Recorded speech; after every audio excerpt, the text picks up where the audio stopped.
ವಿಕಲಚೇತನ ಬಾಲಕಿಗೆ ಲೈಂಗಿಕ ಕಿರುಕುಳ, ಆರೋಪಿ ಪೊಲೀಸ್ ಬಲೆಗೆ.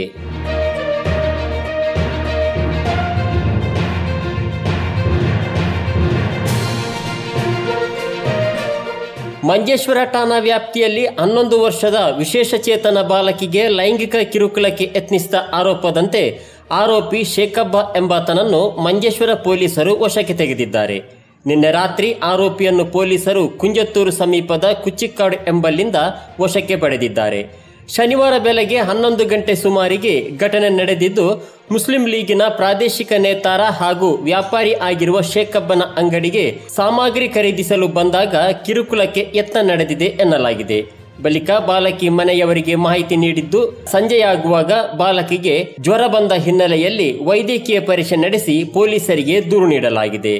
ವಿಷಯ ಬಹಿರಂಗವಾಗುತ್ತಿದ್ದಂತೆ ಈ ಪ್ರದೇಶದಲ್ಲಿ ಭಾರೀ ಸಂಖ್ಯೆಯಲ್ಲಿ ಜನ ಸೇರಿದ ಜನರನ್ನ ಚದುರಿಸಲು ಪೊಲೀಸರು ಲಘು ಲಾಠಿ ಪ್ರಹಾರ ಕೂಡ ನಡೆಸಿದರು. ಇದೀಗ ಆರೋಪಿ ಮಂಜೇಶ್ವರ ಪೊಲೀಸ್ ಠಾಣೆಯಲ್ಲಿ ಪೊಲೀಸರ ವಶದಲ್ಲಿ ಇದ್ದು, ಆರೋಪಿಯು ನ್ಯಾಯಾಂಗ ಬಂಧನದಲ್ಲಿ ಇರಿಸಿದ್ದಾರೆ.